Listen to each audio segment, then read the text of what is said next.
We're at a turning point in America. This bill is crucial, and history will look back on it and say, did America fail itself? Why is it crucial? Well, if we don't aid Ukraine, Putin will walk all over Ukraine. We will lose the war, and we could be fighting in Eastern Europe in a NATO ally in a few years. Americans won't like that. If we don't help Israel defend itself against Hamas, that perpetual war will go on and on and on. If we don't help humanitarian aid to the starving Palestinians in Gaza, hundreds of thousands could starve. And the border, everyone has said it's chaos. A speaker, you just saw Speaker Johnson, he said it's chaos, we have to do something legislative a few months ago.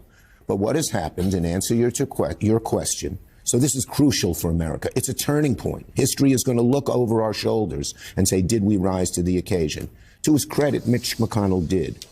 But too many Republicans, including Speaker Johnson, are just scared to death of Donald Trump. Donald Trump has said he wants chaos. Right. Donald Trump has said, well, wait till I become president. That'll take at least a year. Ukraine could be gone. The border will get much worse. War in the Middle East will get worse, maybe bringing us into it. He's doing it all for political reasons. And let me just say, will senators, the crucial question, the $64,000 question, the majority of Republican senators know this bill is the right thing to do. It's a compromise. I don't like everything in it. Neither does McConnell.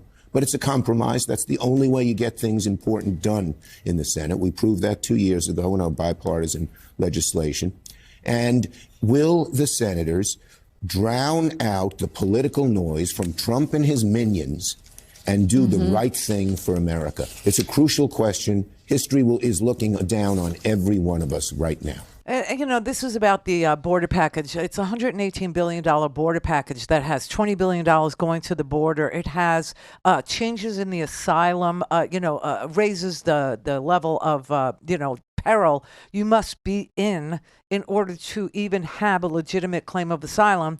And it ends catch and release. Yes, it does, where instead of, waiting years or sometimes, even months to have, a judge hear your claim of asylum to determine whether or not it's legitimate, you are released from detention into the interior of the country, especially if you have relatives or a close friend that you can call, and the immigration, the Border Patrol knows where you're going. Then they'll release you pending the adjudication of your asylum claim. This bill ends that. And every Republican ought to be like, yay, because this is what they've been after for 30 years. 30 years, decades, they have wanted to change catch and release. So what happens now? Well, in this scenario, in this bill, what would happen is you would get caught. See, people who are crossing the border, they want to get caught because when they get caught, they can make their asylum claim, right? And so in this instance, not only do we raise the bar for what is and what isn't a legitimate claim of asylum, it can't be economic, it can't be, hardship. It has to be your life is in danger, which is what asylum was originally intended for. Okay, so that's number one. And number two, you are heard while you are in detention. So whether or not you have a legitimate claim to asylum is now determined in detention when you're initially taken in. But that requires personnel, and that requires money to pay those people to hear those asylum claims under the new rules raising what constitutes a claim of asylum. So that ends catch and release. It does. And if you don't have a legitimate claim, then you are, sent back right away. And this money is also for flights. It's for flights back to wherever you came here from. So there's that. And then if you do have a legitimate claim of asylum, then a judge will hear your claim within 6 months.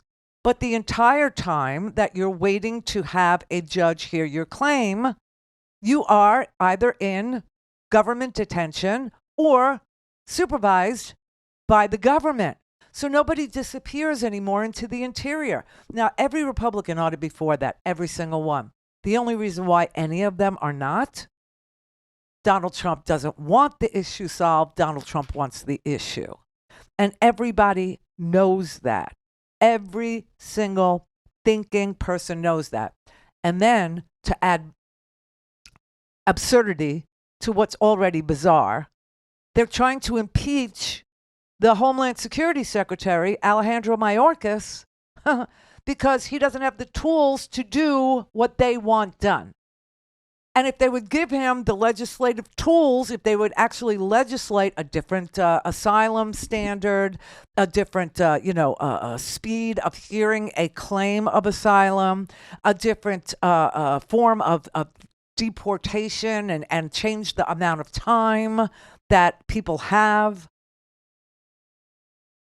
the whole thing would be enforceable by Alejandro Mayorkas, but he doesn't have those tools. He doesn't have them.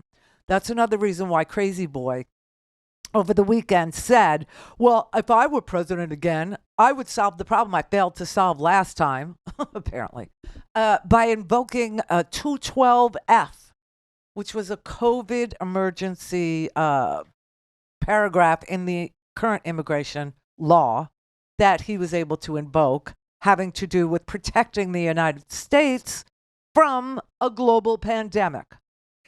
This is crazy. I mean, the hypocrisy of Mayorkas being impeached at the very same time that they won't take up immigration reform legislation in the House, saying it's dead on arrival. Dead on arrival.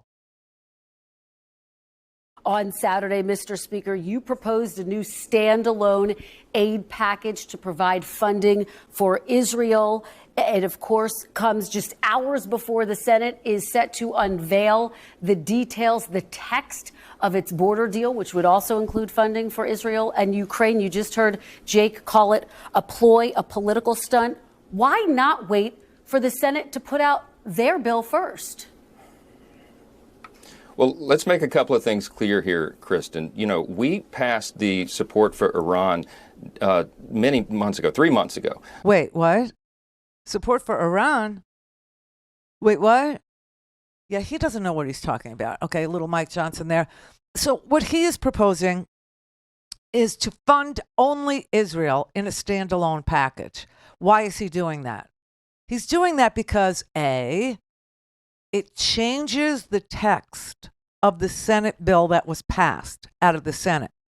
And I think we all are sophisticated enough to know that if you change even a punctuation mark in a Senate bill in the House, then it has to go to a conference committee to sort out the difference. So he's introducing this package for Israel so that it would change the text of the Senate bill that they just passed. That's number one. Number two, he's an evangelical Christian who believes that, he has to defend Israel so that all the Jews will go back there and then we will die and the Messiah will come back. So he's very, but the Freedom Crackers, they're not going to vote for his Israel bill. You know why? Because they were trading Israel's security for cuts to the IRS. Remember that?